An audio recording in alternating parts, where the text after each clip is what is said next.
Donald Trump's Justice Department has put 2 prosecutors on leave for describing January 6th accurately. MSNBC confirms that Carlos Valdivia and Samuel White filed a sentencing memo just yesterday seeking 27 months in prison for a pardoned January 6 rider who brought illegal guns and ammunition to former President Barack Obama's house in 2023. Y'all remember that. That memo references both January 6th and Taylor Taranto's role in it. Quote, on January 6, 2021, thousands of people comprising a mob of rioters attacked the U.S. Capitol while a joint session of Congress met to certify the results of the 2020 presidential election. Taranto was accused of participating in the riot in Washington, D.C. by entering the U.S. Capitol building. Now, the Justice Department has since pulled that sentencing memo from the docket. Joining us now is Democratic Congressman Robert Garcia of California. He's the ranking member of the Oversight Committee. Congressman, your reaction to their suspension? I mean, just outrageous, shameful, also not a surprise. This is, again, the weaponization of our government against whoever Donald Trump perceives as an enemy or someone that does not want to follow his version of history or events. The idea that they're trying to revise what happened on January 6th, that now somehow even history is something that Donald Trump is going to take his revenge tour on and try to change narratives, try to change people's opinions, and actually try to alter the course of what actually happened, should concern everybody. And in this case, nobody with eyes can dispute that this was a riot and an attack on the Capitol. We all know what happened that day, apparently except for Donald Trump and all of his supporters, his MAGA supporters in Congress and at the U.S. Attorney's Office. And so every time this happens, we have to call it out. We have to talk about it. We have to remind people of these lies and of them trying to essentially use our government and the people in government to not just revise history, but to go after Donald Trump's political enemies. I just want to know, the memo saw a 27-month sentence to deter Taranto and others from threatening conduct. This is today. The memo added a 27-month sentence reflects the gravity of Taranto's conduct, his lack of remorse, and the need to deter him and others from engaging in similar threatening conduct. It's like they were fired for literally trying to do their jobs. Like, I don't know, Congressman. I am struggling to understand here if there is a line for this Justice Department. And I'm starting to think that there is no line. There is no links to which they will not go to carry out the president's objectives. Because I think you're right. He is trying to rewrite the narrative because, frankly, he has released all of these folks from prison. Let's remember, he pardoned all of the January 6ers that had been convicted already. So is there a line? They'll cross any line. I mean, it's clear. First, we have the most corrupt administration in history, the most corrupt president ever to serve.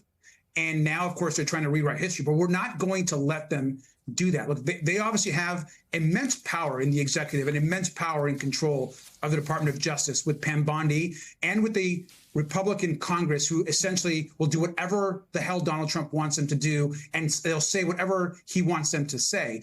But it is so important that when this happens, that the media, that good people across the country, that folks that are actually following what's happened, call it out and ensure that we do not allow this history to be revised. So we know what happened on January 6th. It was an attack. It was a mob that attacked the Capitol. That will never change, no matter how much Donald Trump tries to change it or tries to force people in representation of our government. That is what happened. And it's a shame that you have prosecutors, you have people across the government in all of our agencies that are being fired or being silenced or being intimidated because they are not falling in line with what Donald Trump wants. Congressman, they can't let it go. They just can't let it go. When you start a lie, you can't get out of that loop. And Republicans are the architect of that loop, of that lie. And they won't let it go, sir. They just won't. And the fact that they're trying to rewrite it reminds me of other parts of America's history, sometimes that ugly history that people want to clean up. They want to clean up the racism. They want to clean up the slavery. They want to clean up the misogyny. They want to clean up the fact that folks had to fight for their civil rights. Women had to fight 100 years after black men to get the vote. And yet they still want to rewrite that history. So, sir, don't waste your time trying to figure out why. The question I have for you is, what can we as a country do to prevent that history from being rewritten?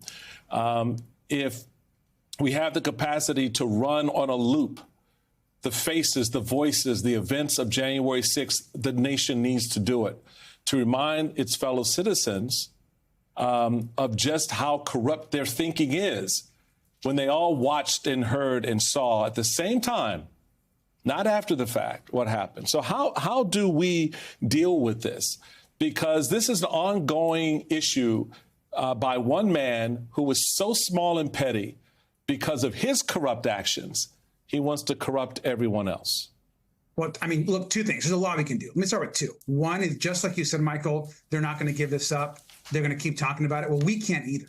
And I think it's very important that every single time they lie, they cheat, they steal, they try to take from the taxpayer, they try to rewrite history, that we are there every step of the way calling it out, calling out the bullshit, calling out the lies, making sure that people know that what they're doing is wrong, that the media is talking about it, holding the media accountable, and holding ourselves and Congress accountable. And these are also there are moments like right now where our institutions, for example, our educational institutions across the country, our universities, our colleges, our K-12s, folks that are historians, it is also moments like these, and I talked to a lot of them, having been an educator before I got to Congress my whole life, that we've got to remind the public and our institutions what the truth actually is and be relentless and committed to that. The second thing we have to do is we got to win. We have to win elections.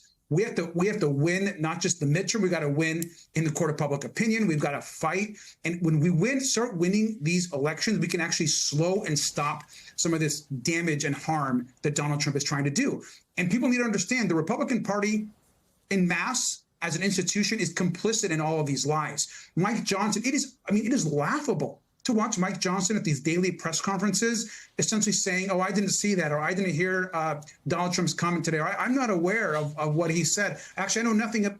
I'm not sure if the American public is seeing this, but every single day he is basically denying that he even is aware of what Donald Trump is even saying. And so it is important that we talk about it and that we are aggressive and that we win elections.